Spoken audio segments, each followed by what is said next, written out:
is episode 273 of Mito Life Radio. I'm Matt Blackburn, your host, and today we have Raisel Reyter on the show.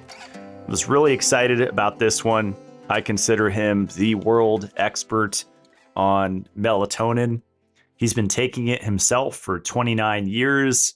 He's 87 years old.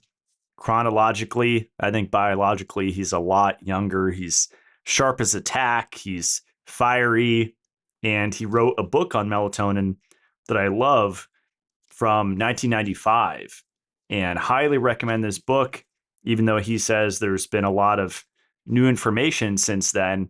I think it's a great introduction to the power of melatonin. The book is called Melatonin, Your Body's Natural Wonder Drug. I've read it cover to cover several times, and I still reference it quite a bit because there's great information in it, especially in regards to its effects on other hormones. And that's something that I kept bringing up to Raisel throughout this interview was people's concern about exogenous melatonin supplementation affecting luteinizing hormone, prolactin, testosterone. When you go down the list, and people are very afraid that taking a melatonin supplement is going to have a deleterious effect on their other hormones, which he says is false. And he goes into the evidence of that. He talks about how our melatonin declines as we age.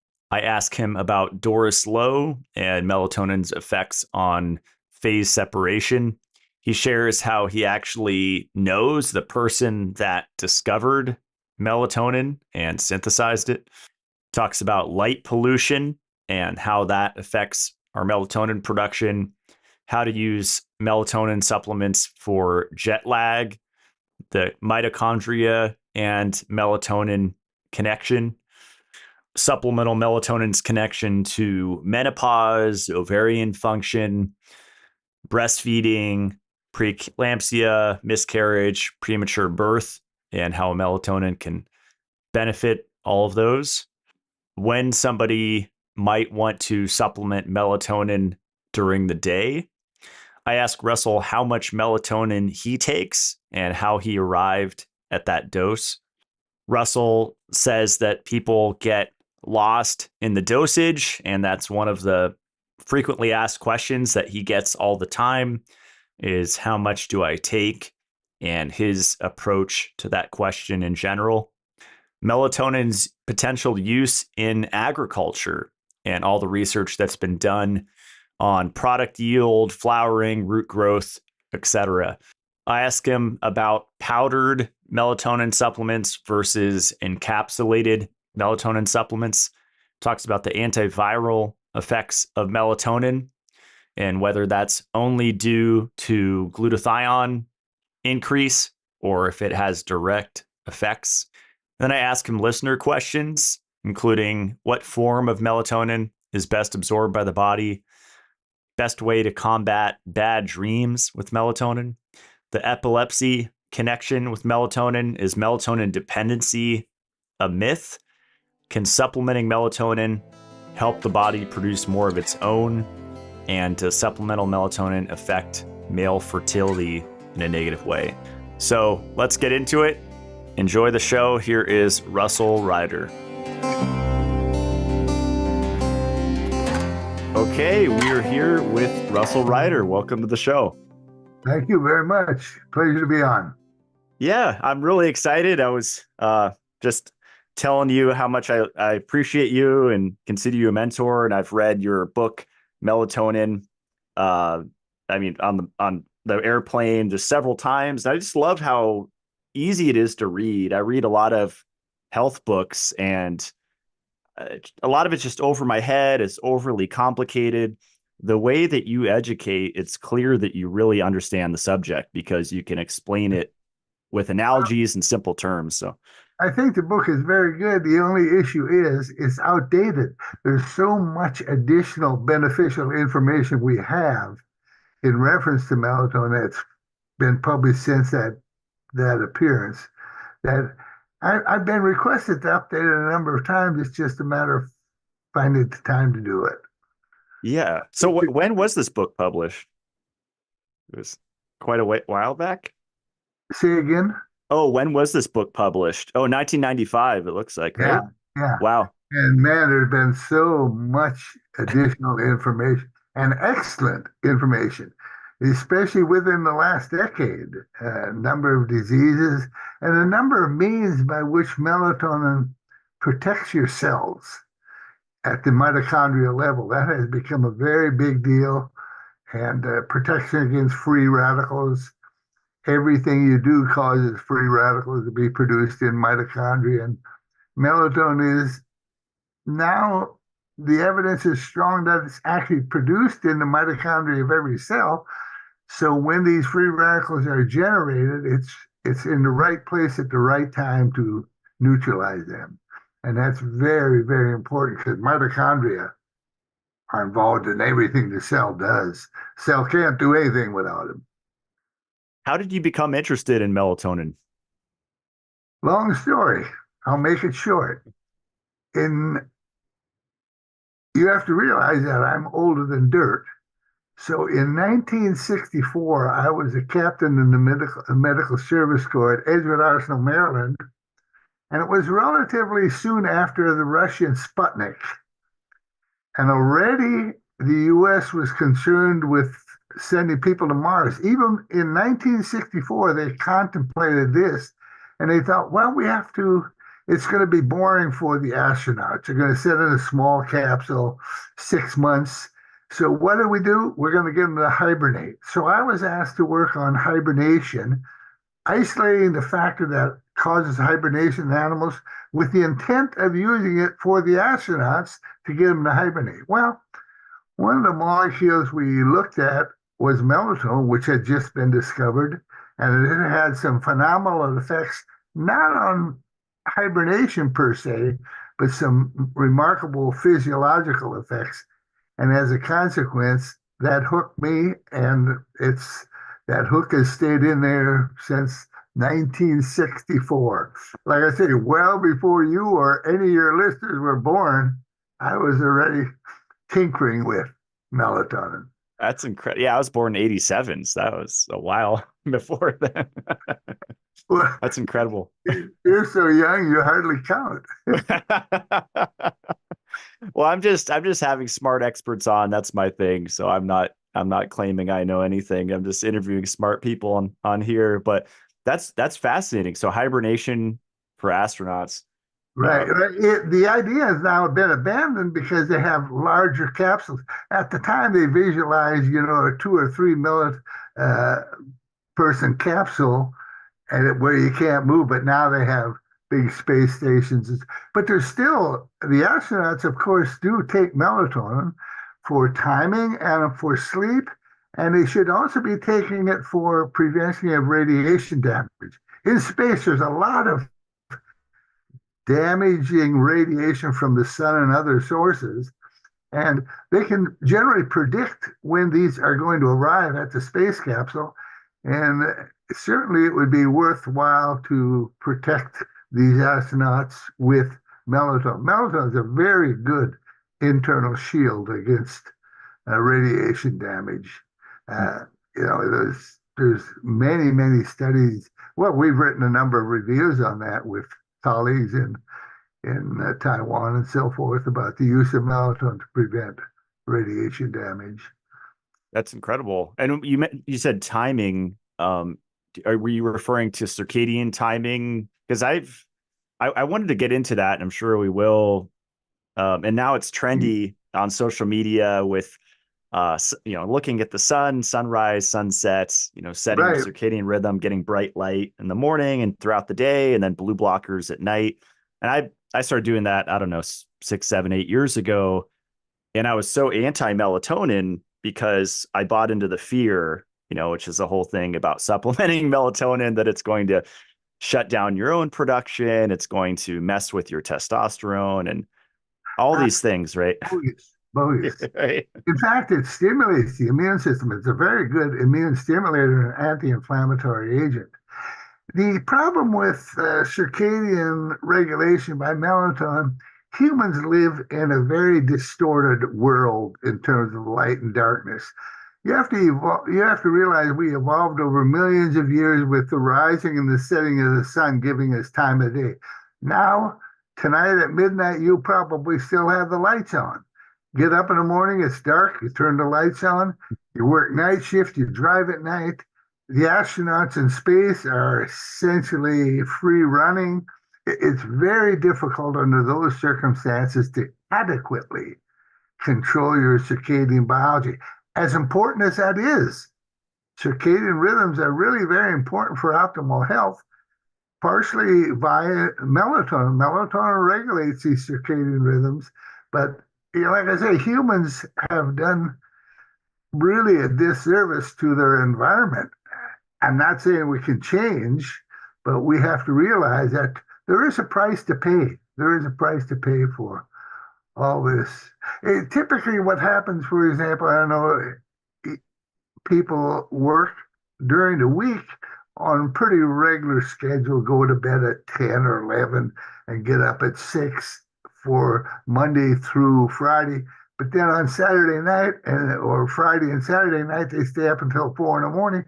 And that's disruptive. That's jet lag. That's social jet lag, as opposed to flying to Europe. So we're always messing with our circadian rhythms in a negative way. Social jet lag. I love it. Yeah, I think in this book, even though you say it's antiquated, it's great stuff in there. And you were talking about night shift workers. And that was my first job, unloading pallets overnight, 10 p.m. to 6 a.m.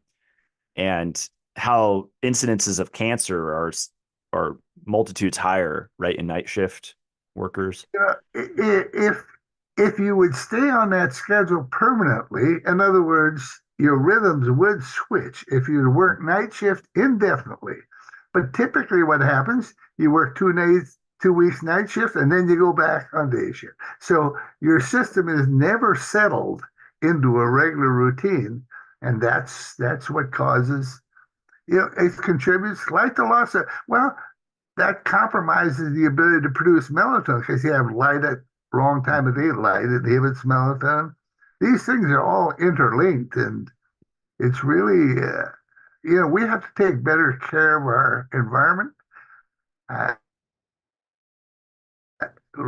the question about light sources, because not all light has the same inhibitory effects. In other words, different wavelengths of light have very different effects.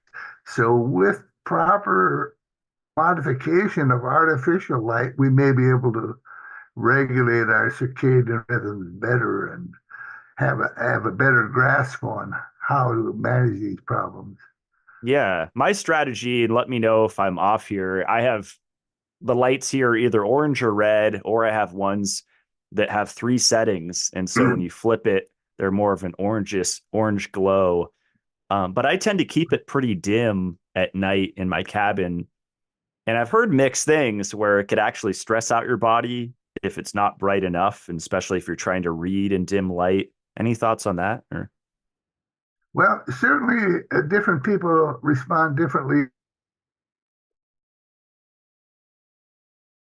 In other words, may be important. In other words, the wavelengths to which you are exposed late in the afternoon are different than they are at midday. There's even some, conventionally, it's been thought that blue light is most inhibitory to melatonin at night. You should avoid blue wavelengths of light, and of course, white lights have blue wavelengths.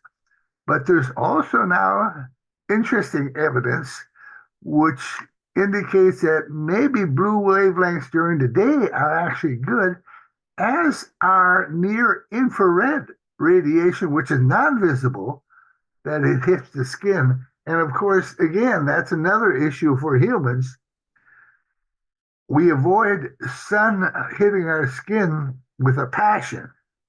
And again, we evolved in an environment where that was expected. Vitamin D depends on that. And it appears that maybe local melatonin synthesis in the skin also depends on that. So, like I say, humans think we do the right thing, but in fact, often we are messing with a system that we don't know anything about. Absolutely. Yeah, I think a lot of people are in Texas and California that follow my show, but I'm up here in the North Idaho, northern latitude. And for people in this kind of climate for 5, 6 months out of the year, in the winter, there's not the UV index is so low, and it's a lot of the time overcast and gloomy. Could you still hear me okay, Russell, through that? Pardon me? Could you still hear me through that? It was kind of choppy on your video. I can hear you. Good. Okay. I did get a prompt. It's a little unstable internet connection. Yeah, mine's good. I'm on Starlink out here, and it seems like mine's good. It might be your connection. I hope we hang in there. But at any rate, I grew up in Minnesota, like in northern Idaho. There are extremes of day and night length. And of course, if you go to Tromsø, Norway, where I've gone in the winter, it's dark for 2 continuous months. And the summer is light for 2 continuous months. So we have all these different perturbations of the light-dark environment that we have to adapt to. And what happens I noticed when I was in Tromsø in the winter, inside. In other words, they don't like in darkness for 2 months. So it appeared that every light in every house was on, at least when they were awake. Yeah. So again, it's just things we are doing to our environment that are unusual for our system, because our system has been taught one way. The sun rises and the sun sets every day, but at a certain time, maybe with seasonal adjustments, but we don't allow that to happen. We just don't allow that to happen anymore. So what if someone's relatively healthy and they're getting outside with their coffee in the morning, or, being outside in the sun during the day, maybe sunbathing, and then maybe wearing blue blockers or doing dim lights or red or orange lights at night? What do you say to those people that say we don't need to supplement melatonin? Because does supplementing melatonin support, even if your work, supporting your circadian timing, can supplemental melatonin still support that? Yeah. The issue is you have to understand that melatonin production is not uniform throughout your life. When you are born, for the first 6 months, you don't produce any. You get it maybe from the breast milk, but women no longer breastfeed, or that's not fair. Less commonly breastfeed now. But at any rate, as you age, your levels dwindle. You're still very young, but at my age, I can assure you, because I can measure it, when I was 55, I was essentially producing no melatonin. And like I say, I didn't start taking it for that reason, but that's when we discovered it was such a good antioxidant. So, say you shouldn't supplement, you have adequate amounts. That's not true. You just don't produce as much as you age. And everything tells us that this is consequential in terms of deterioration of the cell. I mentioned the mitochondria being very important in the cell. And if you are breathing oxygen, and I hope your audience is, because if they're not, they don't have to worry. But if you're breathing oxygen, a small percentage of oxygen spins off as these free radicals. So when you are surviving, you are always, every day, producing free radicals that have to be neutralized. And that's where antioxidants like melatonin come in. In other words, aging is a very gradual process. There's a little bit of deterioration every day, and that accumulated junk, molecular debris, eventually causes total organ collapse. So, you want to slow down. You want to slow down the accumulation of all this junk. I have a lot more junk in my cells than you do by virtue of my age, but I'm trying to resist that. I'm doing what Well, you I look great for your age. You look incredible. can. So I still work full time. I knock on wood. I don't have any serious diseases. My wife and I still travel extensively, great. and it's a good life, but there's no guarantees. There are no guarantees. Yeah. Anything can happen at any time. So, Well, you mentioned junk, and when I think of junk in the cell, I think of lipofuscin, and that's something I've been interested in for the last, I don't know, 5 years or so. And I just decided to search on PubMed or something, melatonin, lipofuscin. And I was astonished. There was a study from 2016 where they treated rats with 10 milligrams per kilo, and they found lipid peroxidation went down, but their pineal gland cells that were protected from lipofuscin accumulation, which is like a damaged mitochondria and damaged proteins and lipids that basically fill up the lysosome of the cell, which takes out the garbage. And melatonin protected from that, which just absolutely blew my mind. again, I don't want your audience to think it's magical or mystical molecule. It's just a very, very good, wholesome molecule that is beneficial to your cells and defers, prevents, again, is a very strong word. It prevents as much as it can. There's always we're all going to age, we're all going to die. It's just a matter of how we get to that end point. And what I certainly want to do, and I think everybody wants to do, is maintain good health.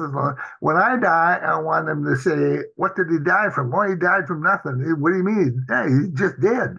He died nothing. I want to die of nothing. And again, obviously that's facetious, but we don't want to live 15 years with Alzheimer's disease or Parkinsonism or fighting cancer or anything. And even with melatonin, it still may happen. Every Yeah. different susceptibility, but you do what you can to forestall those conditions. And hopefully it'll work for most Yeah. individuals. I look at it as one piece of the puzzle, right? As far because I take a lot of nutritional supplements, like vitamin E, vitamin C, K2. Tons of different compounds and zinc, selenium, iodine. There's a whole list, and they all do something differently, right? But as far as the antioxidant capability, melatonin is really up there, right? Certainly, a lot of Americans are taking more and more supplements, obviously, and I have no strong objection against that. Vitamin C, vitamin E, vitamin D. Like I say, vitamin E, we never get out in the sun. Yeah, B complexes. I'm not promoting it, but if people take them, and I think physicians now are realizing that also, because when you list the supplements you take, they always ask you how many medications you're on. They never argue against them. Unfortunately, they don't know much yet about melatonin.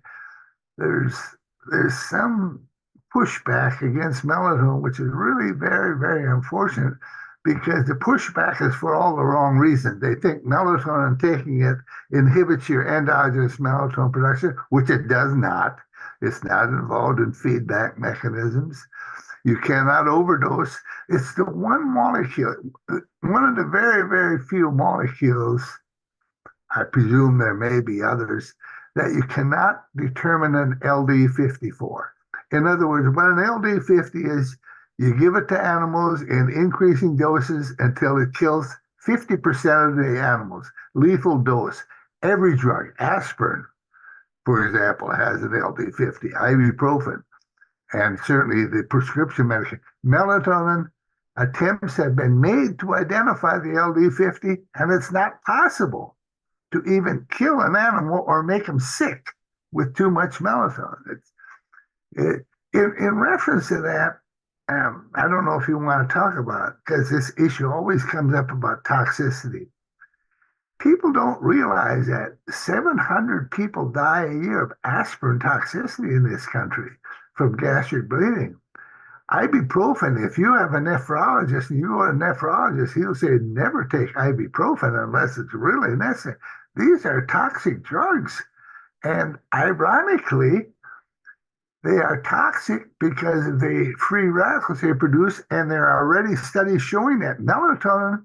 We did a clinical study in Poland where we prevented gastric hemorrhage due to aspirin by giving melatonin. And there's a lot of studies on ibuprofen and the kidney. Well, it not only affects the kidney, it affects the liver as well. So if you have to take these molecules, maybe you should be taking them in conjunction with melatonin. I'm glad you brought up that it doesn't shut down your own production, because that's one of the most common myths about it. Another one that I hear is related to hormonal disruption, either in males or females.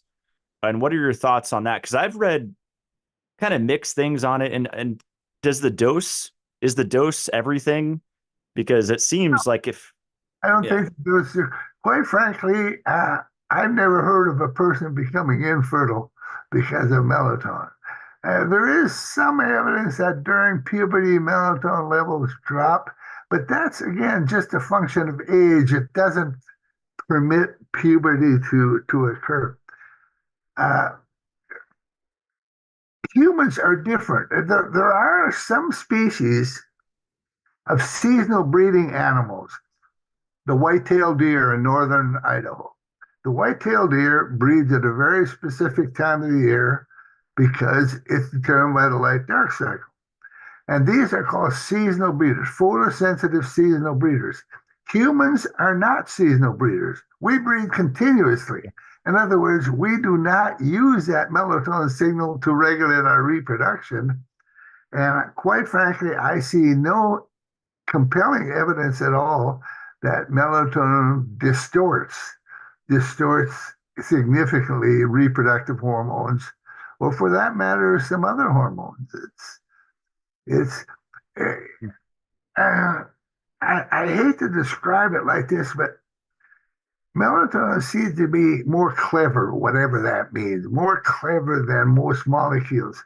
It does, and again, I don't want your audience to misinterpret what I'm saying, but it does what is necessary to improve the environment, whatever that may be. And that's unusual. When you say that to a person, they'll say, how can this be? But it is, in that regard, an unusual molecule doing unusual things in unusual ways with unusual benefits. Yeah. It's not a magical drug. It's not going to prevent all disease. It's not going to allow you to live for 300 years, but it's a good molecule to think about conserving. The first thing you should do is conserve your own melatonin. In other words, don't misuse your light-dark environment and don't do things that compromise your melatonin. But of course, we are human and we do those things. So that was the best explanation I've ever heard, the white-tailed deer example, because there's certain times a year, I think lately or in another month or two, it's hard for me to not hit one in my vehicle when I'm driving down the road, because it's just like a zoo on the back roads here of deer. And so they definitely breed a certain time. It's not year long. Right. Yeah. And that's to do with the light cycle, like you said. So there's more daylight. Yeah, I mean, now the sun's setting later, so, and that'll keep right now your days are getting longer. You're feeling better and better. Exactly. Wow, feel better and better. Even there's a lot of stories, interesting things, but at any rate, we take circadian rhythms, we distort them and take them for granted. They're very important. Melatonin is very important. But again, as you age, you lose the ability to do all those things. Yep. Yeah, I'm always trying to help my parents out, and they're relatively open to my recommendations. And fortunately, I feel 14 years into studying, I know a little something about human health, way more than I did a decade ago. Well, there's been tremendous strides made in the last couple of decades. But having said that, we are barely scratching the surface. The complexity of, well, any of the organs, but particularly the brain, for example, is well beyond our comprehension at this point. We're struggling, we're improving, but we'll get there. Yeah. So you've published papers with Doris Lowe, and I've been following her work for several years now, and she focuses a lot on phase separation and melatonin's effects on that as the major benefit. Doris Lowe is, I want to say this, is brilliant. She is really a brilliant. She does not have actually a biological background, but she is something else when it comes to integrating this information. She works on this biomolecular condensates. And this is a relatively new concept that molecules within cells organize into packets, very short-term packets for interaction. That's what these biomolecular and then they dissolve, and they're always moving around. And if you can label them, you can see these flashes of light in the cell where this is happening. And the control of that by melatonin would be remarkably, remarkably interesting because we know so little about these condensates. But anyway, if her papers are really in-depth analyses of these interactions, and I think, like I say, I really encourage her to go forward because she's dedicated. She's more dedicated than a lot of the scientists I know, even though her background is not biological in the strictest sense. Yeah, it's incredible work, and a lot on infection too. And we won't say the word, but do you think it has supplemental melatonin has efficacy for certain infectious diseases that humans could get? Yeah, because it stimulates the immune system, there's always been some reticence about using it if you have autoimmune disease, which is overstimulation. But again, the published data suggests otherwise. Lupus erythematosus, well, there's so many autoimmune diseases. There are dozens and dozens of autoimmune diseases. But melatonin does not seem to have negative effects, in fact, seem to be beneficial. As I mentioned before, melatonin is very clever. We don't know how or why, but it knows what to do somehow. And that doesn't mean, again, it's the perfect molecule every time, every place, always. It's a good molecule, a very, very good molecule. Yeah. Well, I wanted to go into dosage a little bit because, and it's interesting you mentioned that humans are different because a lot of melatonin studies are rodents, right? Or different animals, which are nocturnal. So I wonder if that translates to 100% to human. Yeah. I was asked when we discovered melatonin as an antioxidant in 1993, the first issue that came up is said, well, Dr. Reyter, the problem with antioxidant melatonin is it's low during the day when humans are under stress, using a lot more oxygen and free radicals. That's when the damage occurs. It's backwards, and that was a difficult thing to resolve it initially. But now we know that melatonin, there's two sources. There's circadian production of melatonin by the pineal gland, which is released in the blood, and all your other mitochondria and all your other cells produce melatonin for their exclusive use, which is never released in the blood. It doesn't impact your circadian biology. Only your pineal melatonin really impacts your circadian biology. But the difference between Even with regard to sleep, melatonin has been tested for sleep in nocturnal animals and diurnal animals, and it has the very same effect. It promotes sleep. Again, we don't understand all the nuances of how it manages this, but I don't think the nocturnal diurnal species is an issue at all. I mean, I just you have to understand. I've been with melatonin so long. I knew the person who discovered melatonin. He's a very good friend, Aaron Lerner. I knew all the principles for the first 20 years, and I know many of them now. And we're talking about some very clever people that have been doing a lot of work and coming up with the same conclusion. Yeah. I remember that was one of my favorite parts of your book. You were talking about when it was first synthesized and that story. And I think they originally tried to extract it from, was it bovine pineal glands, but it would have taken what, thousands or I'm glad you brought that up. Yeah. If you are taking so-called natural melatonin, that would be dangerous.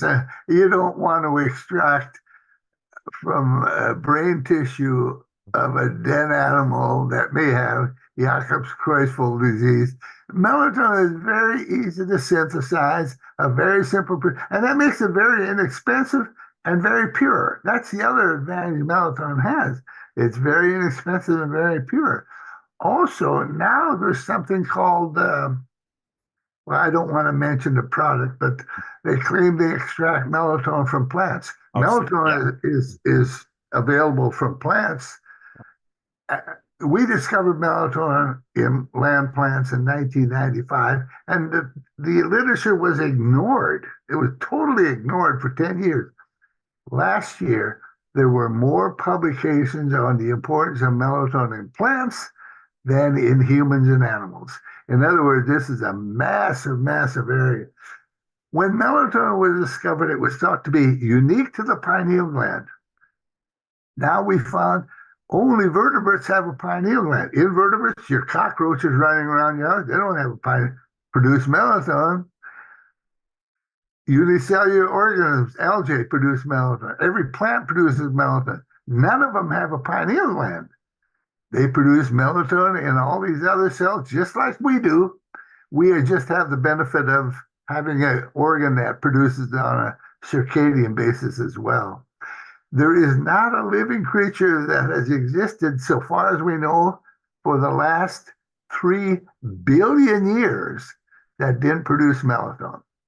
So far, we think it evolved in bacteria, cyanobacteria, oxygen producing, synthesizing bacteria. They needed a good antioxidant, and we estimate 2.5 billion, 2,500 million years ago. Wow. Melatonin existed, and vertebrates with the pineal gland didn't evolve until 540 million years ago. So melatonin existed for billions of years before we even had a pineal gland in vertebrates. So the whole system is coming together. And like I say, I've been fortunate I wouldn't have an adult life if it wasn't for melatonin. It's all I have done since 1964. And it was thanks to the U.S. government and the Russian Sputnik that I'm doing it. I couldn't have had a better topic to investigate than melatonin. That's incredible. So it was discovered in land plants in 1995. I often think about artificial light at night, and the city. I'm up here, fortunate on the mountain where it's very dark. You can see almost the Milky Way at night, certain times of the year. But if plants are constantly blasted with light at night, do they get sick just like humans? Absolutely. There's now a big, big issue about that bird migration. They're confused with lights at night. A lot of moths, a lot of insects are attracted to light at night. They never should be there. And it's disrupting all of our ecosystems. And this has reflects back on plants and everything else. Like I say, light pollution is a major, I don't mean minor, I mean, it is a major, major problem. You live in a city, your point about the sky, I grew up in Minnesota, like in northern Idaho, and I would lay on my back on the lawn at night and look at the beautiful sky. You live in a city, you can't even see stars because there's so much light pollution.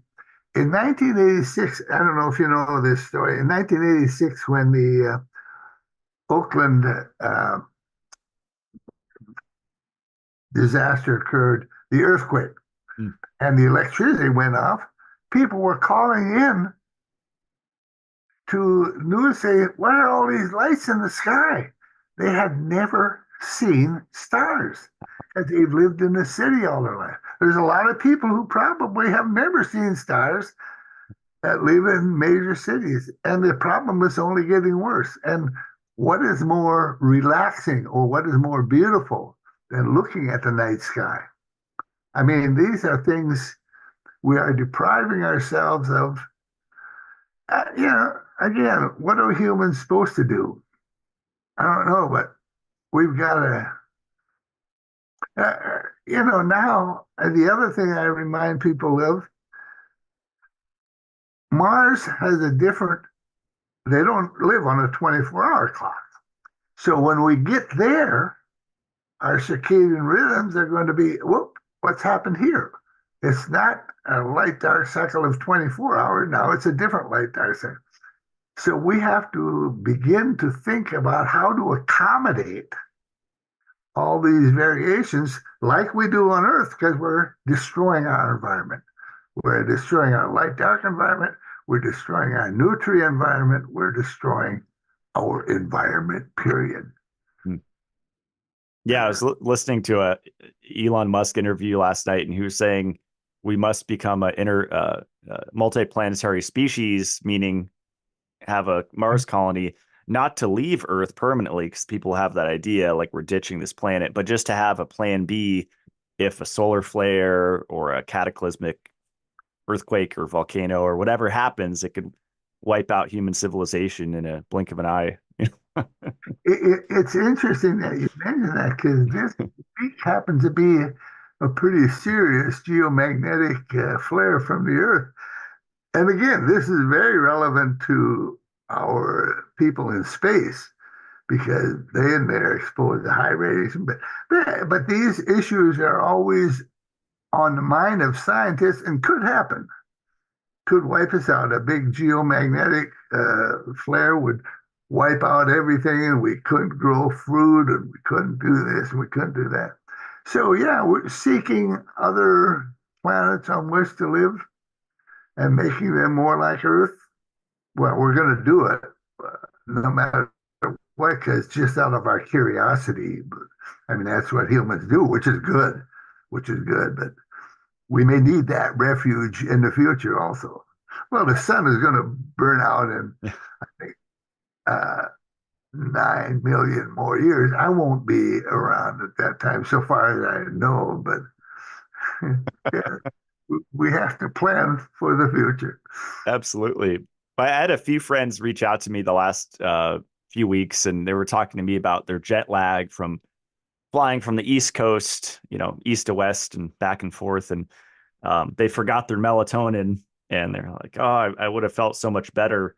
As far as jet lag, what kind of dosage do you recommend people take with them? Like, because that's the fascinating point for me. Like, I want to talk about higher dosing in a bit, but I know most supplements are 3 to 5 milligrams or something. First of all, if they have a choice, they should always fly westerly.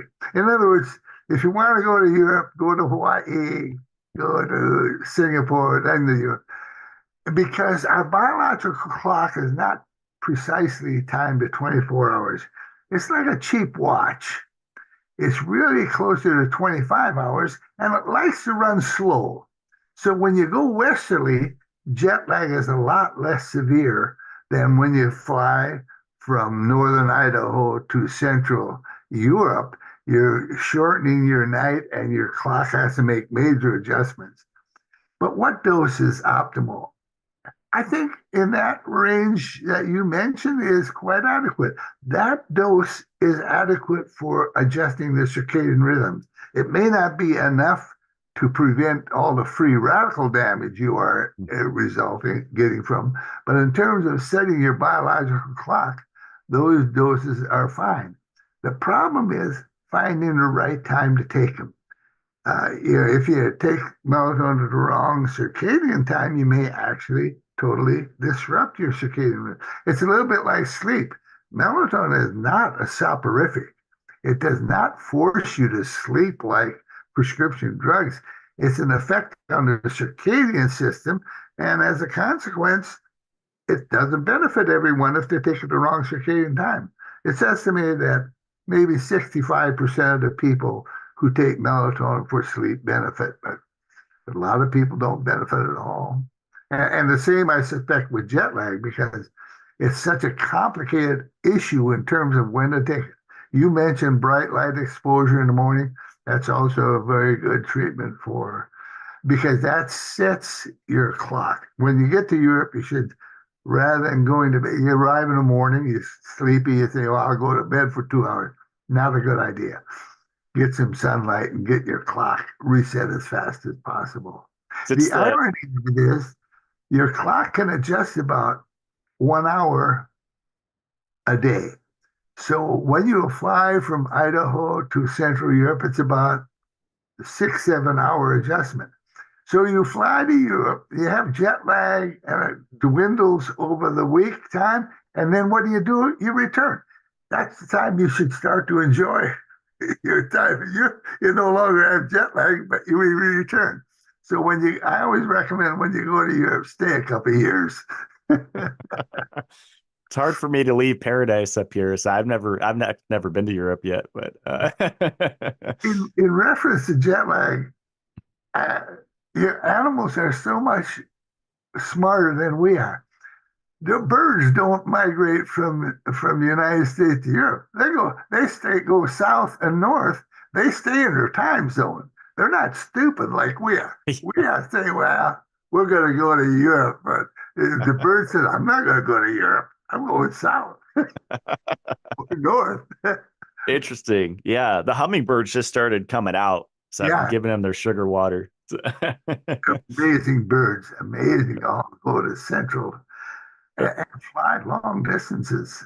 Yeah. It's incredible. Wing beats of multiple wing beats per second. You talk about free radical damage. I don't know what the melatonin levels are in these little devils, but they've got to have some mighty great protection against free radicals because their muscles are just working over time.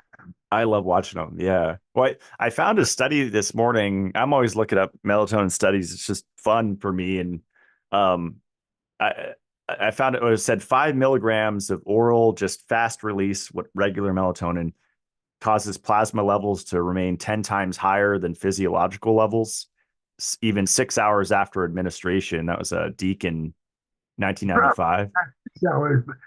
Certainly, I think all those doses have to be in the pharmacological range as far as blood levels go. But I remind you that within cells in the mitochondria, the concentrations are much, much higher. We always tend to base everything on blood levels. In reference to melatonin, blood levels are certainly important, but they're not the gold standard for determining how much melatonin is actually in the body. Within our mitochondria, when they have been measured, the concentrations are much, much greater than in the blood. Again, when you take 5 milligrams, your levels go higher than physiologically at night. But the amount of melatonin in your blood at night is excruciatingly small. Picograms per milliliter. Picogram is just such a remarkably small amount. It's hard to imagine it's even important, but it is. But nevertheless, again, the half-life of melatonin in the human blood is around 40 minutes. So at 6 hours, it should not be elevated. But again, this is really not relevant. Mhm. The half-life in the cells depends on how much stress you are under. In other words, how rapidly it's used as an antioxidant. So there's a lot of things, and there's a lot of things, we misconstrue, misrepresent, because we don't understand all the nuances of the system. And Mm. again, I want to remind you again, melatonin is not perfect. It's bloody good. May not be perfect. So when the blood levels are elevated, will it enter mitochondria and that'll start to lower the blood levels? Like, will it actually start to get into the cell and then go into the mitochondria? Good point. When you supplement with melatonin, it also gets into the mitochondria. This is very important because as you age, like I said, your mitochondria fail in terms of melatonin production as well. So when you supplement, it's essential that melatonin, if it's going to protect the mitochondria, get in, and they do. Mitochondrial levels of melatonin are enhanced when you take melatonin orally. So yes, this is a very important question because, again, that's part of the protective actions it had. Usually, mitochondria are producing their own There's something. What really controls melatonin in mitochondria are two things: your stress, the amount of free radicals you are producing in there, and its utilization, but also, again, cancer or pathology cells take advantage of the system. What they do is they change your metabolism. I don't know if you know the term Warburg metabolism. Warburg metabolism, what happens is the cells take up the glucose, they convert it to pyruvate, but they don't allow pyruvate to get into the mitochondria. And pyruvate is necessary for melatonin production in the mitochondria. So cancer cells that are experiencing Warburg metabolism, and a lot of pathology cells do, they are preventing the formation of melatonin in their mitochondria as well, which makes the situation worse because mitochondria protects against these diseases. So it's just a remarkable system. Is there an accurate test then for melatonin? Because a lot of people use, is it salivary melatonin test?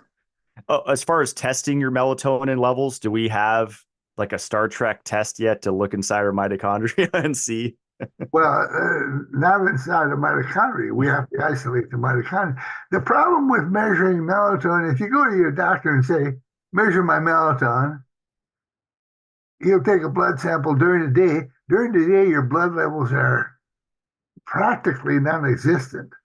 So unless you can get a blood sample in the middle of the night, in darkness, in total darkness, it's meaningless. Even then, a single sample from blood is meaningless. And there's no way to currently measure. I mean, we can measure it in mitochondria, but we have to take the tissue, centrifuge, isolate the mitochondria, and then measure it in there.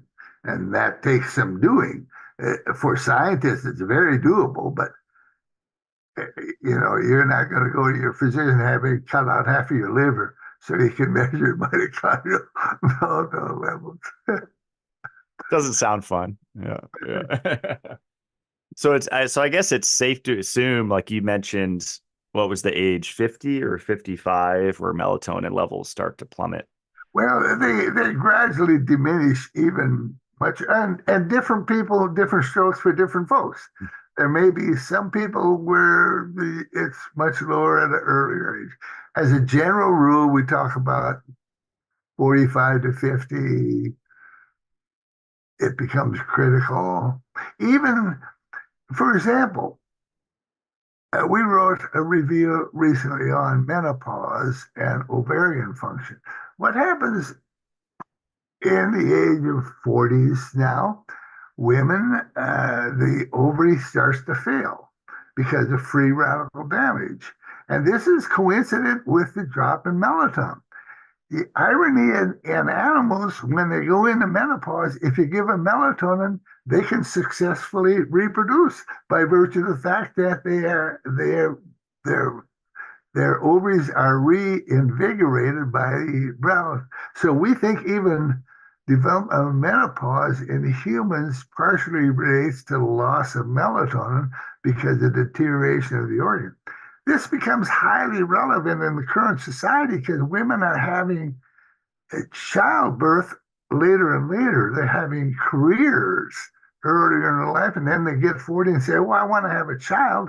And that's dangerous typically at this age in terms of spina bifida and a number of other degenerative diseases. So there may be application of melatonin here also. For example, we also wrote a review recently on pregnancy. There's always been this idea you should not take melatonin during pregnancy. Everything suggests otherwise.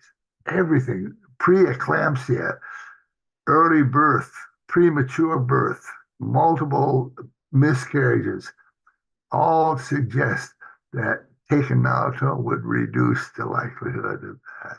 So again, I'm not encouraging young pregnant women to take melatonin, but you shouldn't be too fearful of it. Let me put it that way. What about breastfeeding? Yeah, that's a very good point. That's something else humans have not done a good job with. And again, and I'm not blaming anyone, particularly the women. They have other responsibilities. But we just had a paper accepted yesterday in a journal of breastfeeding journal about the importance of breastfeeding by virtue of the fact that the maternal melatonin goes into the breast milk. The fetus, the newborn, does not produce any melatonin for roughly 3 to 4 months after birth. And during that time, they should be getting melatonin in the breast milk of their mother, but all the artificial milks do not have any melatonin. So they are deprived of this important circadian system regulating molecule during early life. So breastfeeding, in fact,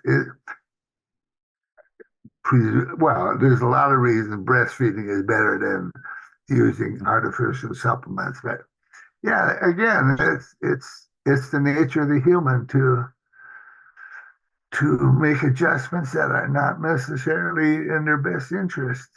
Yeah. I've heard a lot of breastfeeding women in the health community, they're concerned about supplementing melatonin and then that supplemental melatonin being transferred through the breast milk. But I mean, if they're not megadosing it, right, and taking 100, 200 milligrams. Yeah. Again, they should, the important thing is the timing. I mean, in other words, the fetal clock is looking for a rhythm of melatonin like the maternal clock. In other words, they don't want to take melatonin in the morning and breastfeed. Take it at night when it should be elevated, and that information is passed to the fetus. There's a lot of evidence now from animals, less from humans, showing that melatonin given around this time is very important for, even as an adult, adjust circadian rhythms. People who do not have adequate, animals who do not have adequate melatonin at this critical period, their circadian rhythms are distorted when they are adults. In other words, the carryover effect can be very, very large, long and large, by virtue of the fact that their clock has never been taught, learned that they have to regulate these circadian rhythms. You know, there's a price to pay for everything, unfortunately. Unfortunately. Yeah. Well, I think due to Doris's work, I'm relatively healthy, so I can mess around and experiment. And so I think it was last year I was taking melatonin during the day, and not 200 milligrams, but 10 milligrams, 20 milligrams, something like that. And I felt like it stirred stuff up. I didn't feel tired at all. I just felt, and I was out in the sun.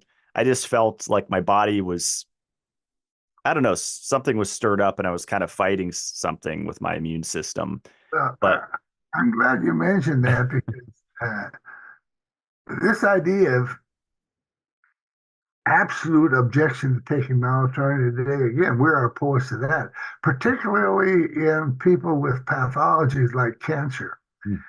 Cancer cells, I mentioned this Warburg phenomenon, and they are different at night than during the day.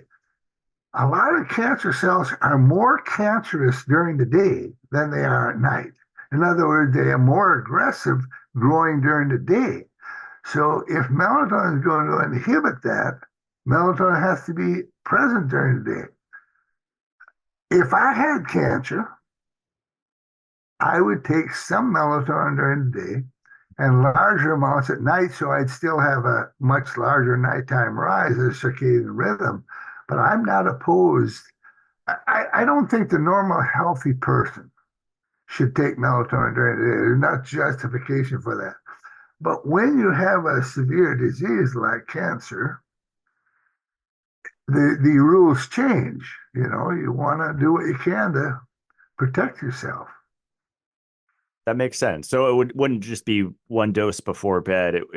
Someone might want to do divided doses, maybe 2 or 3 times throughout the day. Or Well, also melatonin, we know enhances ATP production, energy.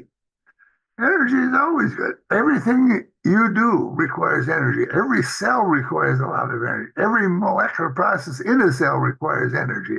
So when you take melatonin, again, this seems to be related to fatigue in the aged.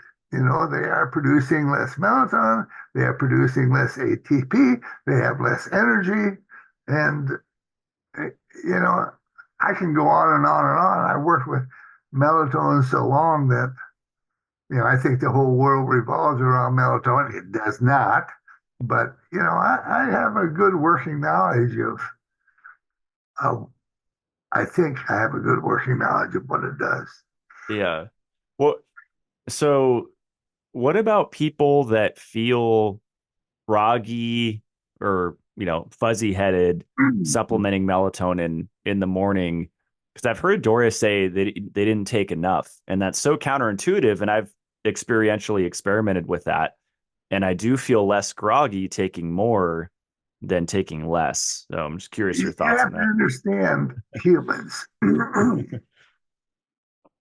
If I have a group of 100 people in a room and I give half of them a small amount of liquid in the evening and tell them it's a drug that's going to cause them to sleep, but in fact, everybody got water, half of them the following day will say, I was dizzy, I was groggy, I have a hangover. It's called a placebo effect. These are common symptoms associated with melatonin, but they know it's a sleep-inducing agent.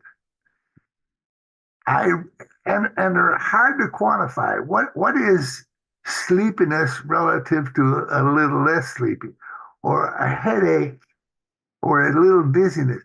Like I say, quantification of these things is very, very difficult. I'm not saying they don't occur. I'm not blaming everyone for fudging it, but the idea of taking a sleep-inducing agent and causing grogginess next day goes hand in hand. In other words, the placebo effect in humans is 30%. 30% of the people will say, I'm groggy the next day when I take this molecule, even though it was water. And again, I'm not blaming them. It's just the way we are. I think most people are sleeping during the day, quite frankly, they don't sleep well at night. Yeah. It's nothing to do with taking melatonin. Well, I've heard it, if there is a connection, and I think Doris has proposed this, it's that your mitochondrial, because I've read studies where melatonin supplemental increases mitochondrial physiology, mitochondrial function. And if someone's suboptimal there, and I think mitochondrial dysfunction is super common, right, in humans. Right. If they're not taking enough melatonin, I don't know. It kind of makes sense to me that it could cause that kind of groggy effect. Do you think maybe it could be a combination too? Well, Placebo and good point, because it produces energy. yeah, Melatonin it stimulates energy production in mitochondria, so you'd feel less groggy. yeah, Like I say, these are not simple questions to mhm, answer. Again, yeah. people respond differently. Another thing I got an email today asking me what's the optimal dose of a drug for this disease, because they have that disease. That's a question that cannot be answered. Now we have 300 milligram tablets for aspirin. Who decided that was the best for everybody under all circumstances? There is no optimal dose for these drugs. It's an individual thing. 300 milligrams of aspirin for one person may be adequate and way overdosed for some others and way underdosed for some others. You know, most of these conventional medications that we take, I'll give you an example. If you have thyroid hormone deficiency, there's a drug called Synthroid, which is available in multiple different doses because there is no optimal dose for one person. You have to titrate. You actually have to titrate every one of these things, every one of these medications for individuals. And it's just not feasible to do it for every medication and so forth. I say 300 milligrams of aspirin, maybe it's not the optimal dose at all, but we accept it as being reasonable. And the same question when it comes to melatonin, how much should I take? Well, you know, I guess a this better question, how much do you take every day and how did you get to that dose? Will be good interesting. question. When I started in 19, when I was 57, 1993, I started with 5 milligrams. That was a conventional dose at that time.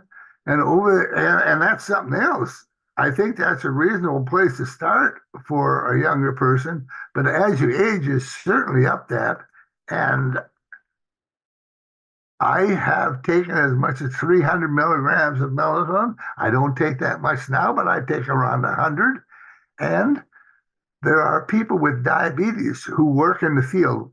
Diabetes is a very high free radical related disease. Cardiovascular disease associated with diabetes is, is free radical damage to blood vessels.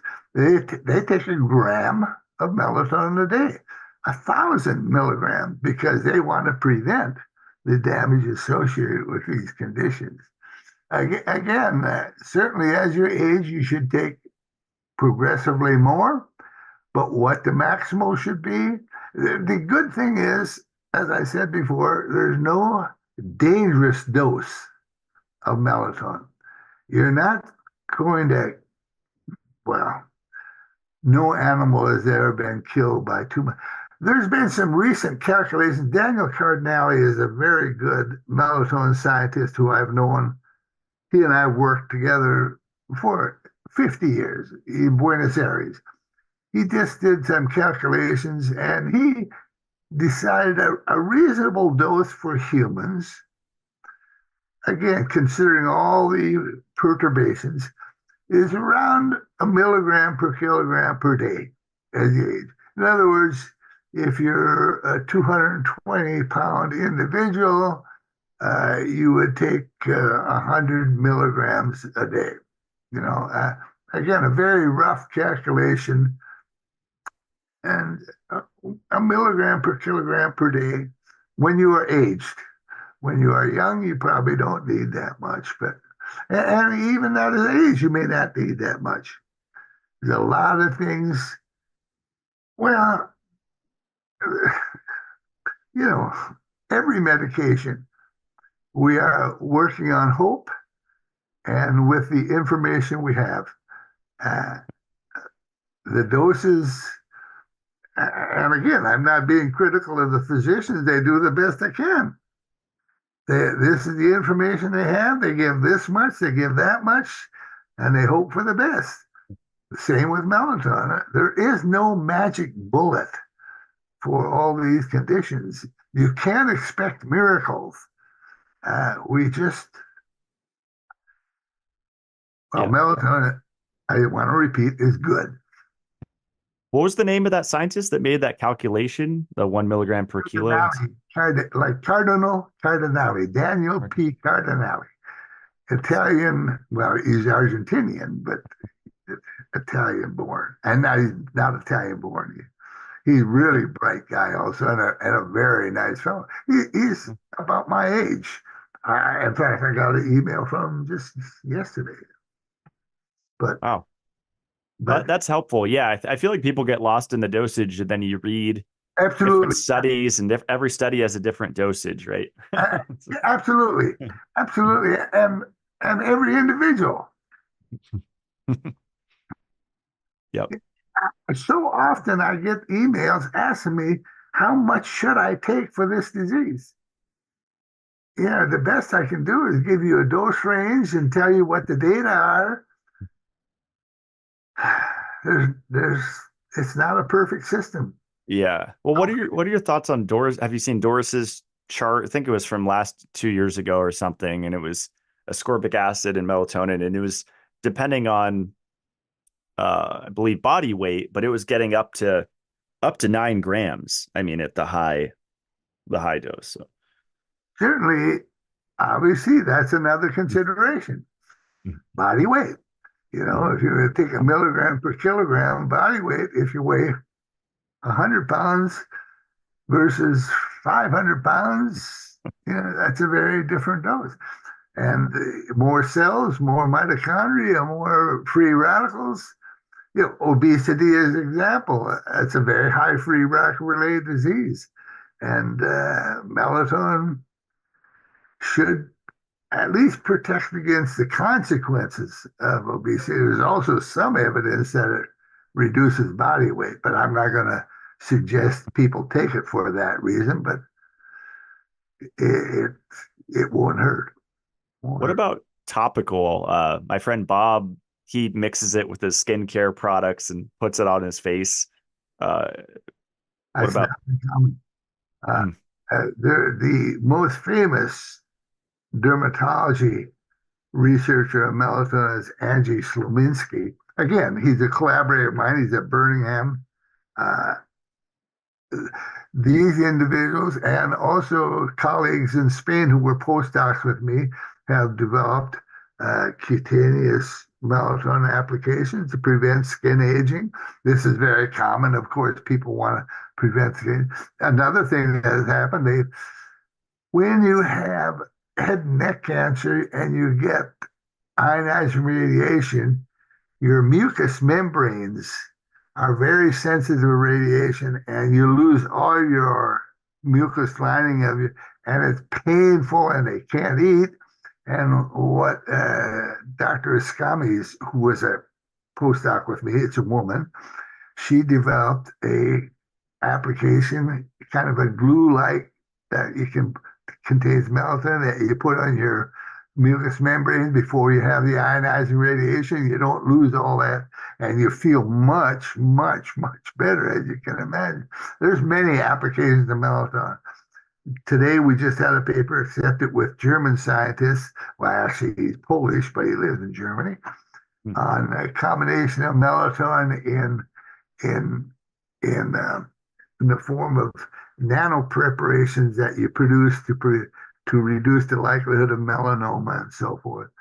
There's a lot of ongoing studies on application of melatonin for different reasons, but that's really cool. Well, I had listeners send in questions. Do you want to get into some of them? Because I have quite a few. It's stuff we didn't cover.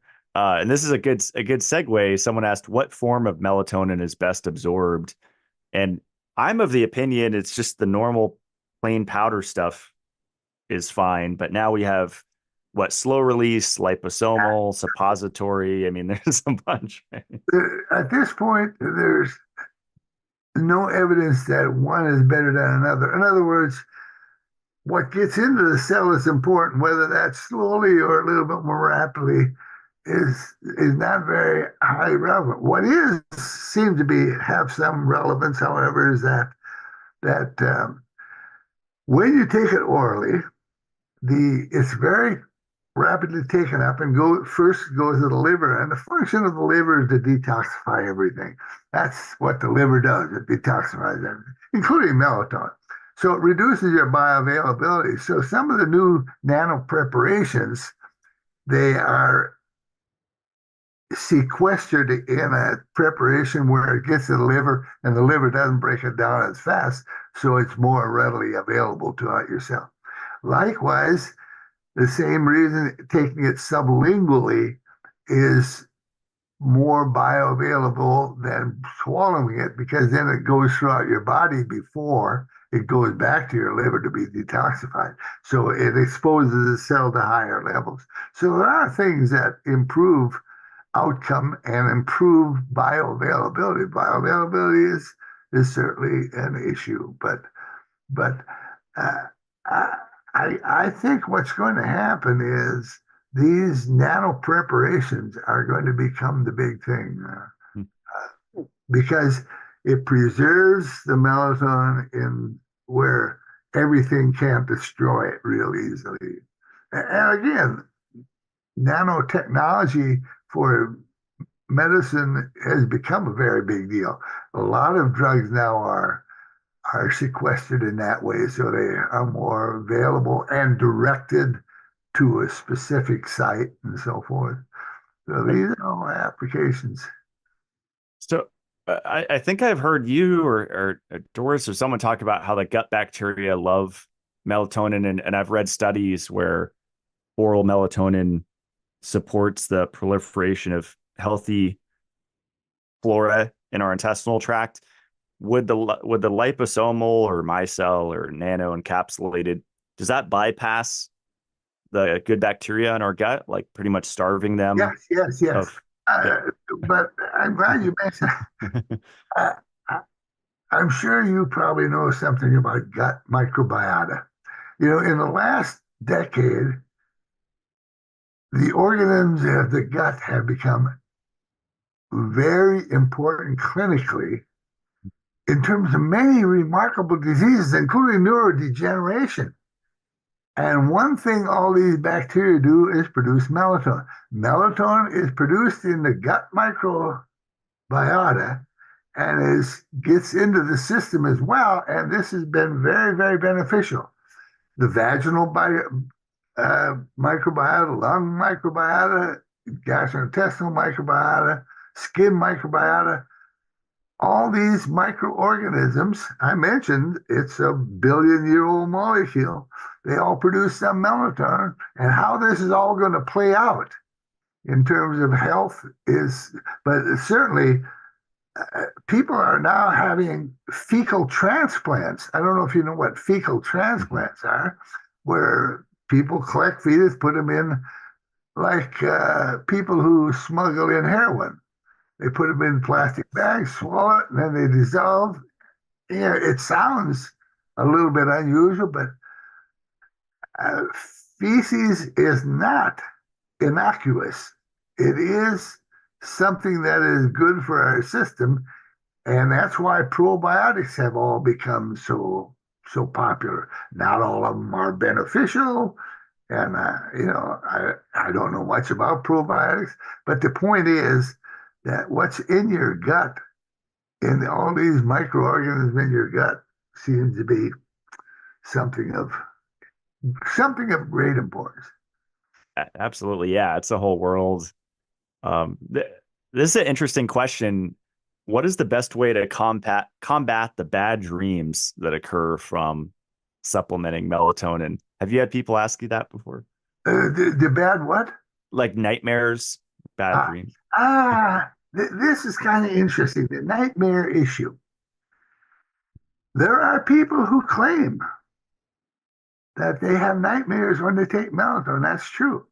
The irony of it is there are many, many, many clinical studies, particularly on sleep and melatonin. Never do they mention nightmares, and certainly the clinicians would mention them if they occurred. I think the nightmares or the so-called nightmares are due to one of several things. First of all, I think that melatonin has some structural similarities to some illicit drugs, lysergic acid, for example. And it may have some effect under certain individuals to cause nightmares as they describe. The other option is, and this is probably the more likely one, when you take a tablet of melatonin, there are other excipients in there. There are other binding agents. And we think those are the things that are consequential in terms of the nightmares. When people take pure melatonin in clinical trials, nightmares have not been mentioned. So this is a legitimate issue, however, because I have had a couple of people tell me, oh, I have terrible nightmares. I've never had these, but there are some people who, and that's not fabricated. They remember nightmares. They didn't like being drowsy. I mean, these are serious nightmares that they have, and one of two reasons: either they have a particularly sensitive type of receptor in their brain to drugs generally, or it's the excipients in the medication that they're taking. That makes sense. What about epilepsy and the connection to melatonin? Yeah. Is there research on that? Or? Yeah, epilepsy. About 20 years ago, again with another Spanish scientist, Professor Dario Cunha Castillo, who was in my laboratory, he returned to Spain and had some patients with what is called West syndrome, intense myoclonic seizures, a specific type of epilepsy. And we discussed it, and he started giving those people melatonin, and they showed remarkably recovery from these. There are some people who claim it causes epilepsy. I just cannot buy that.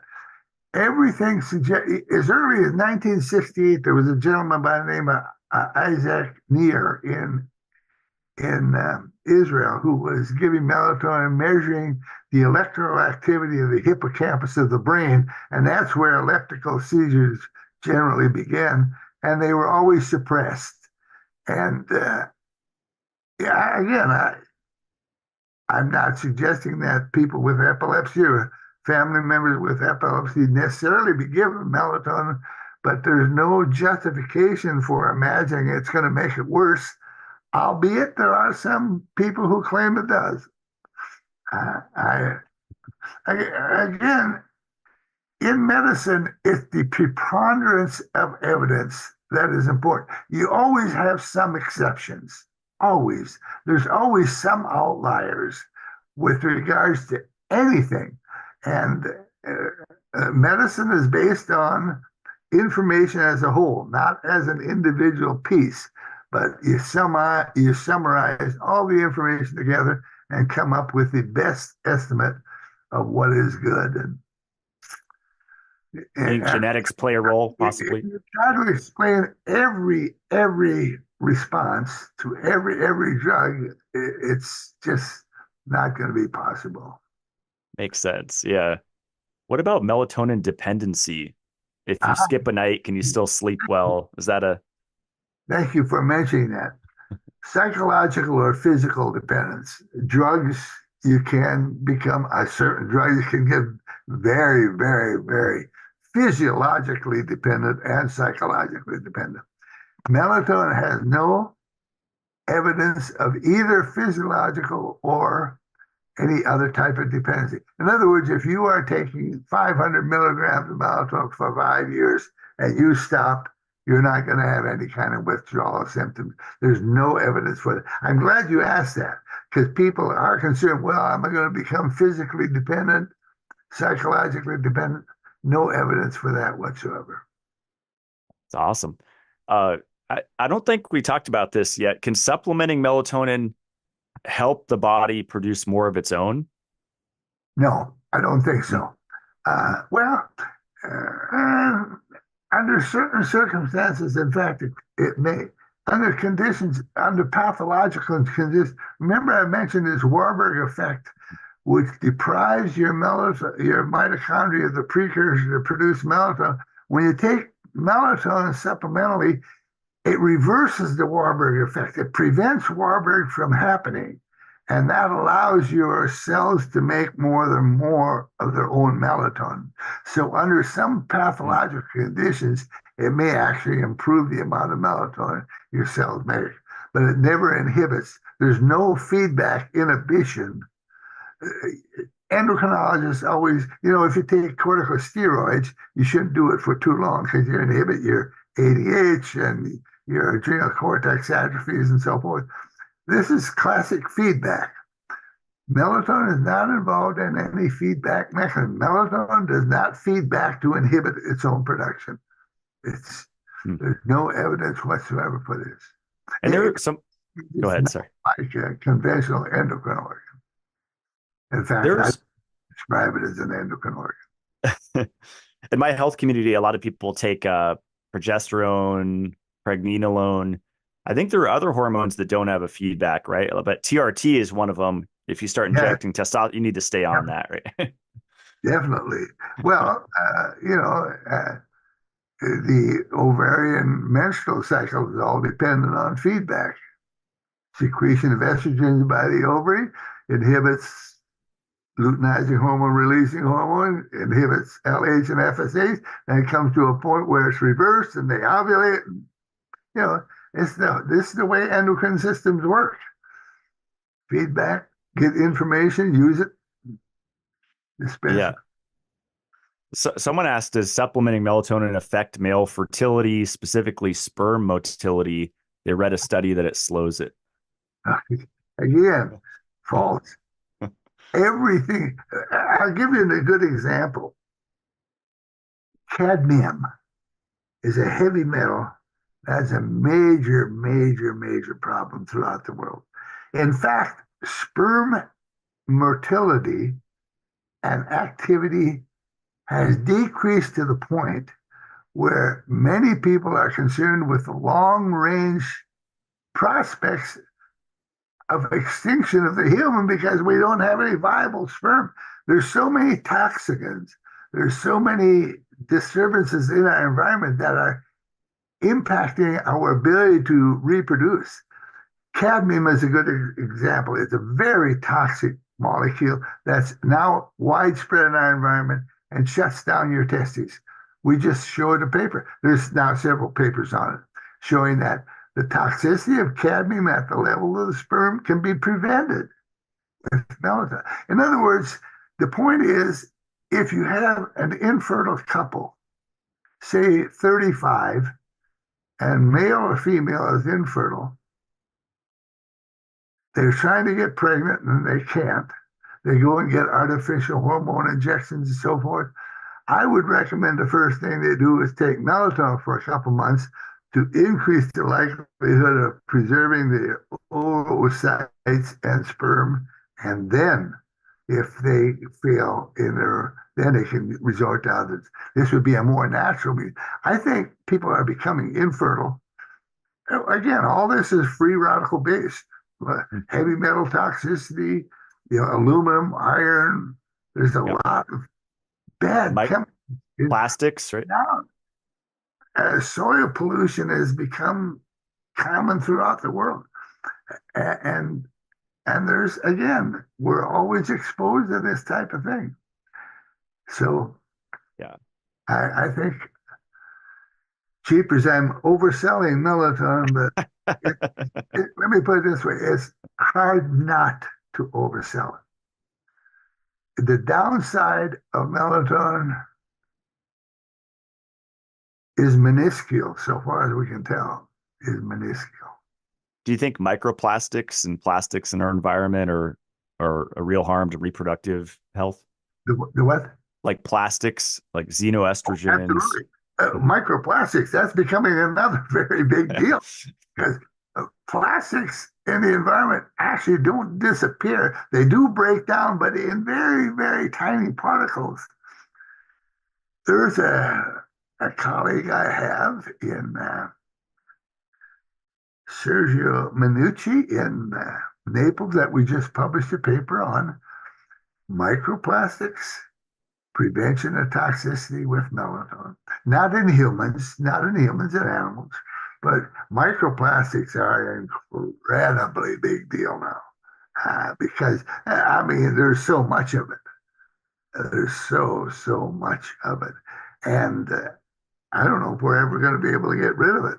All we can do is slow down the pollution. I think I've read a study like sauna helps, sweating in a sauna like 3 times a week. Right. So, like I say, I've got melatonin solution for everything, and I don't think that's true. But I remind your audience, it's really a wholesome molecule. Well, it's really a wholesome molecule. Let's say a couple doesn't want to get pregnant. Like I have friends up here, and they almost just from looking at each other, they had another baby. And so if you have a couple like that wants to use, say, birth control, can melatonin help? Like as far as taking a ton of it? No, I don't think melatonin. I don't think will ever be a birth control. Unfortunately, no. Beneficially, it'll enhance the likelihood of a successful pregnancy. The interesting thing about your question is that I mentioned that there are these seasonal breeders. The deer, the white-tailed deer in northern Idaho, they depend on the changing light-dark environment and duration of the nighttime, because that changes the duration of melatonin, and that synchronizes their reproduction.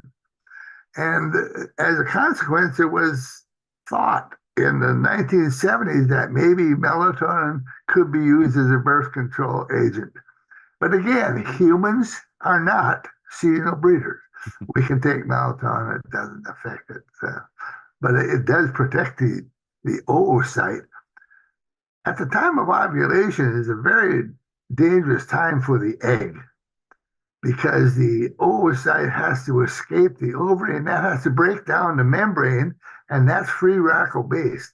So the oocyte at that time is exposed to a lot of free radicals. So what does the oocyte do? It produces its own melatonin.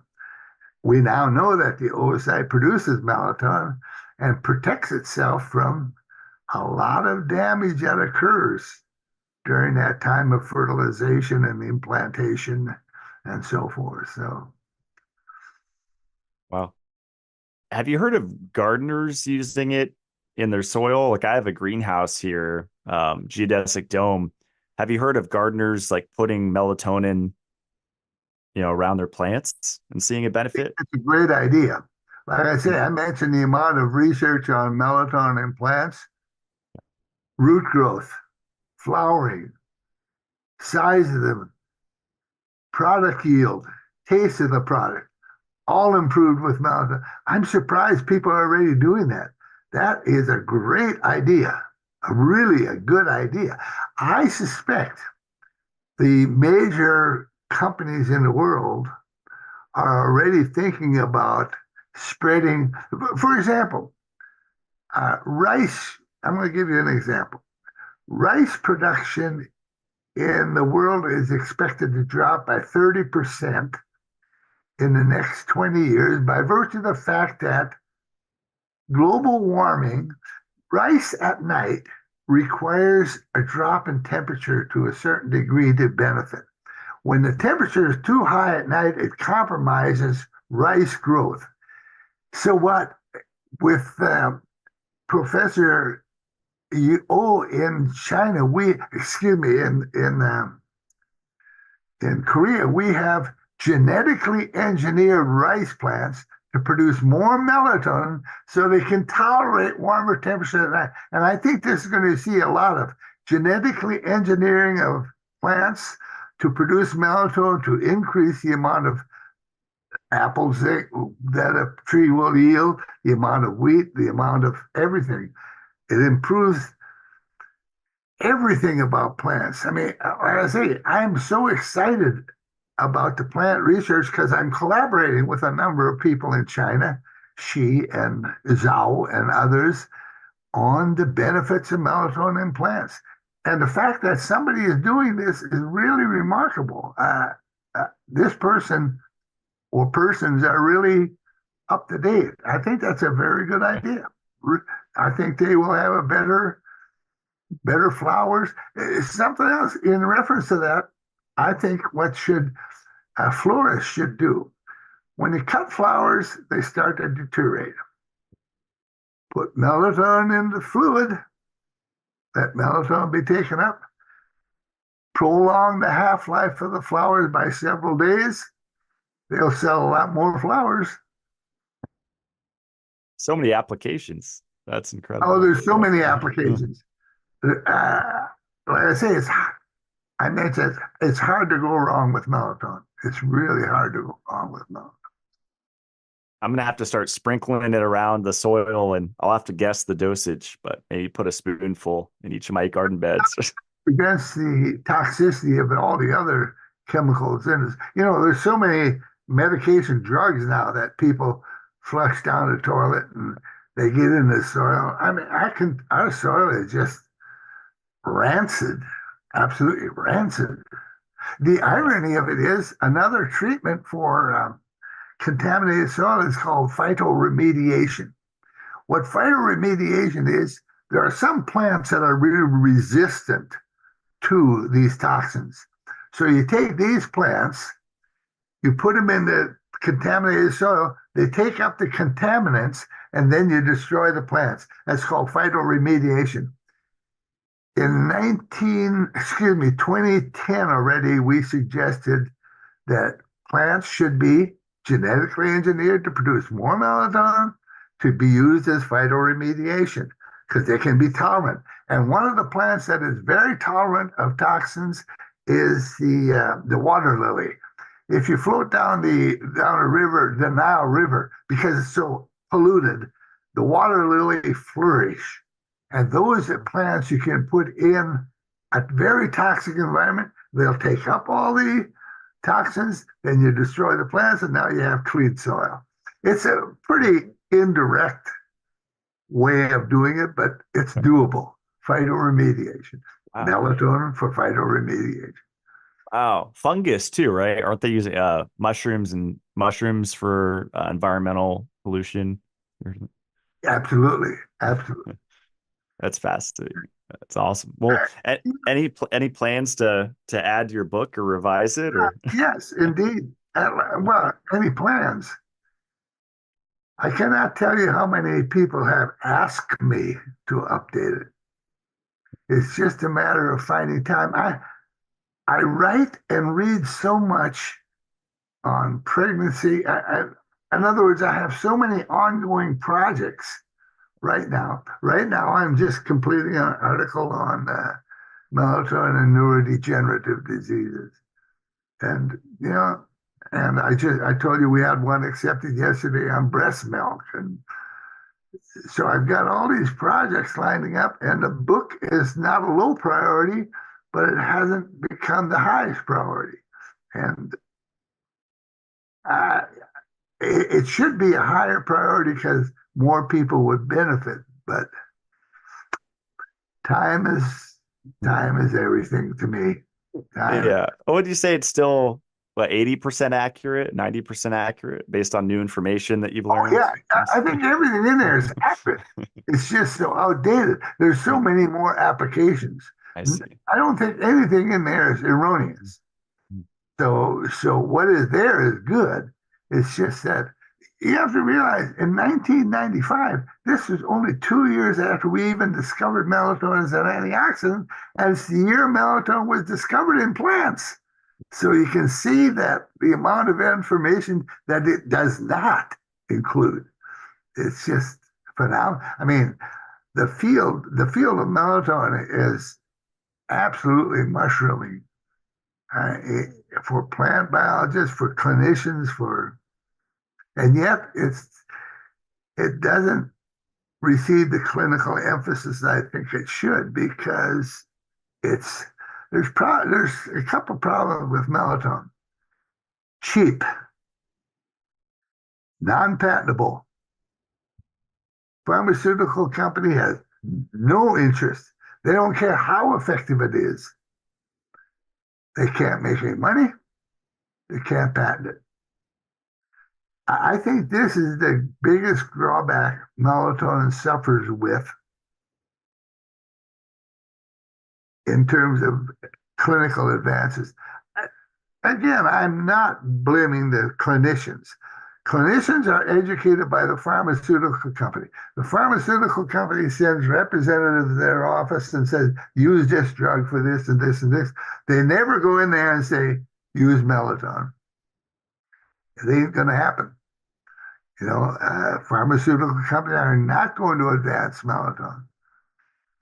And that's the type of thing we need. We need some enthusiastic support other than, well, us, the people working in, and there's now more and more, I get more and more emails from physicians certainly asking me about, because they can no longer ignore the massive information that is being produced. I just thought of a question when you were talking about how it's cheap and non-patentable. I've bought it both encapsulated form and just bulk powder form. And being an antioxidant, if it's not encapsulated, like it's not insulated from oxygen and it's just in a bag where you're opening and shutting it and oxygen's getting into the bag, melatonin, can it oxidize over time? But certainly it's very stable. It is very, very stable unless it's in liquid form. But nevertheless, you should protect it from light and from oxygen, keep it in a container, and that is always a concern. But it has a very long shelf life. Pure melatonin has a very, very long shelf life. So it's not easily oxidized, obviously. But all these things have, and this brings up something else. Again, this is going to be my last story. 2014, Ebola, West Africa, hemorrhagic disease, free radical based. There's this massive interest in how to reduce free radicals. We contacted the World Health Organization, said, you have to give melatonin. Well, who influences more greatly the World Health Organization than little old scientists? The pharmaceutical industry. They want to sell their medications. And as a consequence, we never got very far with that. But we think Ebola, well, melatonin is very antivirus, very antivirus. It's used for COVID. There are 250 publications on melatonin for use in COVID. Influenza, a number of viral diseases we know now are suppressed by melatonin. And Ebola would have been a good place to start also. The good thing about melatonin is you can take it into the countryside, doesn't have to be refrigerated, has a very long half-life, don't have to worry about overdose. Vaccinations, the vaccine has to be refrigerated, you have to get to all the people that somebody has to give it. Melatonin can be self-administered, give it to a herd of people and say, take it. You don't have somebody going down and sticking it in their arm. I can go on and on and on, Matt, but that's incredible. And it's directly antiviral, right? Because I have a smart PhD friend, and he said its antiviral properties were only because it boosts glutathione. Is that false? No. Well, that doesn't hurt. I'm sure that doesn't hurt. Melatonin enhances the rate-limiting enzyme in glutathione production. Certainly. In other words, it enhances the amount of glutathione, but melatonin has direct antiviral effects in both plants and animals. Viral diseases in plants are just as bad as they are in humans. So, melatonin has been used as an antifungal. Again, and a good reason for your colleagues to be sprinkling on the soil, and maybe spritz it on the plants too with a Oh, spritzer. Absolutely, absolutely. I'm going to try that today. That's great. You should. You should have a big patch with and without melatonin. Yeah. Measure the amount of strawberries or whatever you're growing on a tube. I just planted strawberries yesterday, so it's perfect. You're telepathic. It's the melatonin. Matt, if you don't mind, I'd like to wrap this up with Yeah, I was just about to. So thank you so much. Where can people or how can people support you? Anywhere you want them to go or they can support me. Well, encourage them to discuss it with their physician. Encourage your physician to contact me if there are any questions. We have to, again, I am not in any way blaming the physicians. They just are so busy, they don't have time to read the literature, and they are educated by a specific group of non-melatonin people. So if the more, for example, my cardiologist now is convinced that melatonin is a good deal because over the years, I've been taking literature. My dermatologist is absolutely convinced that melatonin is a good deal. And, if they go and tell their physicians to either think about it or take them a little bit of literature showing that it has efficacy, eventually it'll catch on. I am receiving more and more inquiries from physicians, for sure, for sure. And to the point where I almost can't answer them all. wow. I try my best, but Well, it was an honor. It was a blast. I learned a lot. And yeah, thank you so much. And I hope you're around for another 100 my years. pleasure. Be well. It's really inspiring to listen to people that are in their 80s, like Russell, but are so sharp and articulate and even slightly aggressive. I could tell he had some testosterone still flowing through him. And I think his message of taking more melatonin as you age is a really important message because I think a lot of older people are taught to just take their fish oil, their vitamin D, maybe some magnesium or calcium. But maybe more important than all of those is melatonin. And of course, the body is a collection of systems and all the nutrients, fat soluble vitamins, water soluble vitamins, the macro minerals, the trace minerals, the ultra trace minerals, everything works together. And so there's not really a hierarchy of importance. But if I had to say, because a common question is, if I could only take one, which one would it be? I would avoid fish oil, not for the reasons that are commonly talked about in the natural health community, that most of them are oxidized, et cetera. It's the lipofuscin accumulation that's the biggest issue with fish oil. But melatonin, if you are aging chronologically or older people, on the front of Russell's book, it says, combat aging, boost your immune system, reduce your risk of cancer and heart disease, and get a better night's sleep.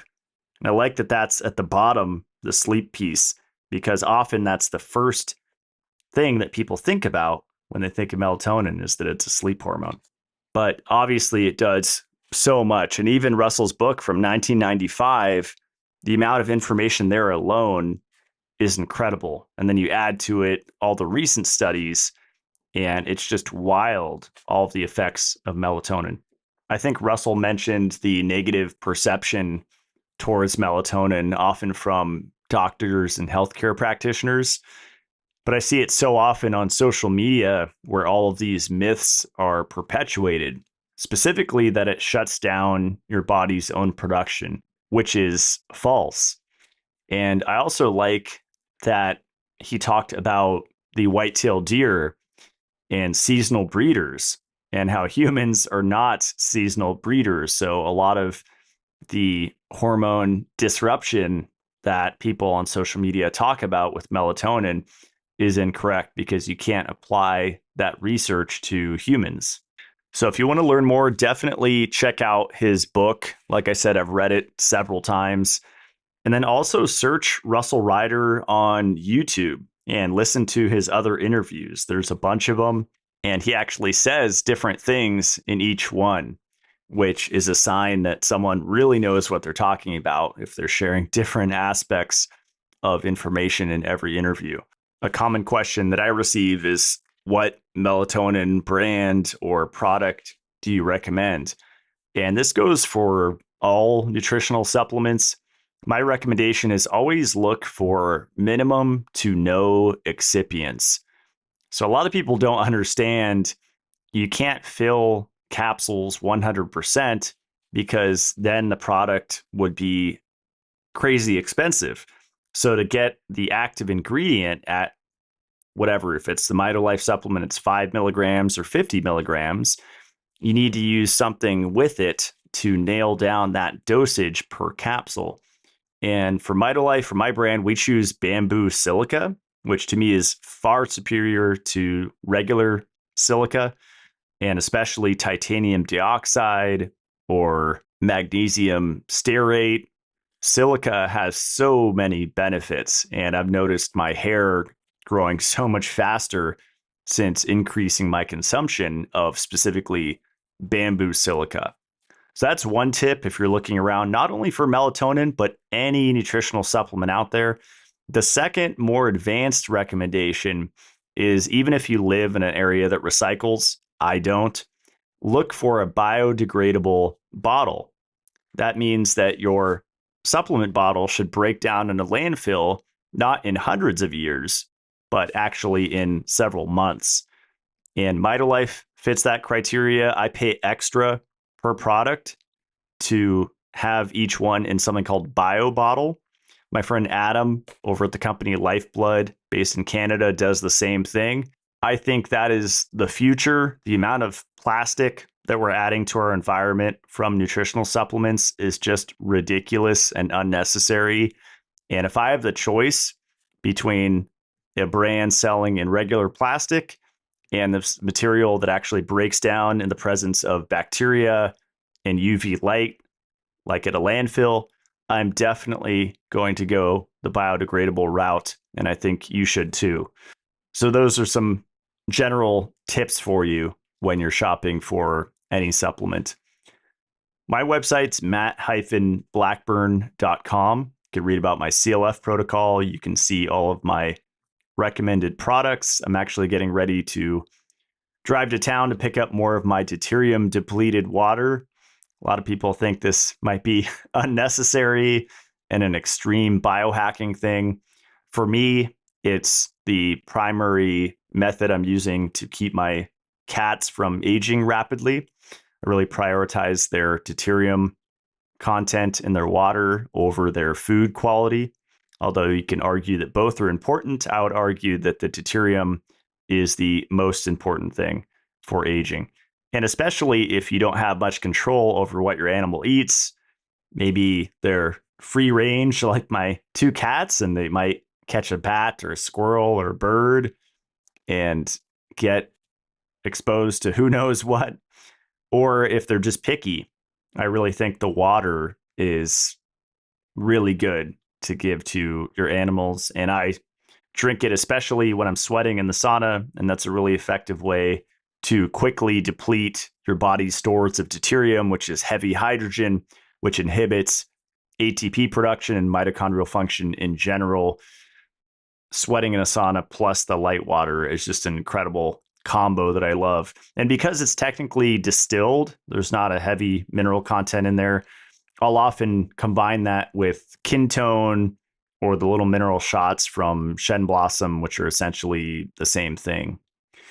My brand is MitoLife. You can find that at mitolife.co. We're actually having a Mother's Day sale that ends in a few days.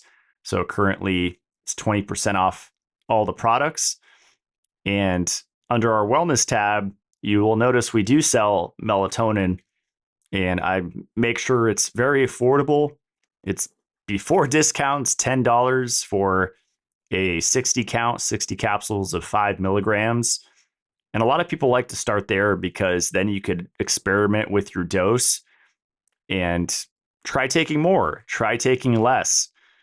I think 5 milligrams is a good minimum, no matter what age. Obviously not medical advice, but I think that's a great place to start. And then you could increase from there if you want to experiment. I'm personally taking a lot of it. I'm taking the 50 milligram dose, and I take 4 of those every night. So I'm actually taking 200 milligrams every night, and I feel great with that amount. So I recommend, as Russell said, don't get too caught on the dosage, experiment. And even if you don't buy the MitoLife brand, I hope that you give melatonin a chance. And especially with your parents that are aging, or siblings or loved ones or whoever, where you're concerned about maybe heart disease or diabetes or different cancers. Melatonin is very protective against so many conditions. If you check out the other supplements, we have water-soluble vitamins, fat-soluble vitamins. I think that vitamin K2 on its own is underrated. Vitamin E on its own is underrated. And as of posting this show, vitamin E should be back in stock. It's a small batch. As I mentioned, we had 20,000 bottles that we had to send back because the capsules were leaking. So we should have the big batch in if you missed this drop here in a week or two. We have Shilajit tablets, third-party lab tested from Russia. We sell a under-counter drinking water filter that I built from scratch with my friend Austin at Flow Motion Water. Really easy to maintain and effective drinking water filter. So I recommend purchasing the filtration unit plus the premium install kit, which is the pressurized storage tank and all of the adapters and things that you need to connect it, the faucet. I love that water, and I'll combine that with the light water that I talked about, and it just tastes silky smooth, super clean. Check out the MitoLife Academy. I have a YouTube channel where I have a membership club, $15 a month. You get 2 private videos every month where I talk about my latest experiments, latest research. I often do giveaways there. And then the last day of every month, I do a live question and answer with the members. Please help me combat censorship. I'm pretty heavily censored on all the platforms. So if you enjoy the podcast, please share it with your friends, loved ones. If you have social media, share it on there, and that would really help me out. So that's it. I will see you guys next Friday. Stay supercharged.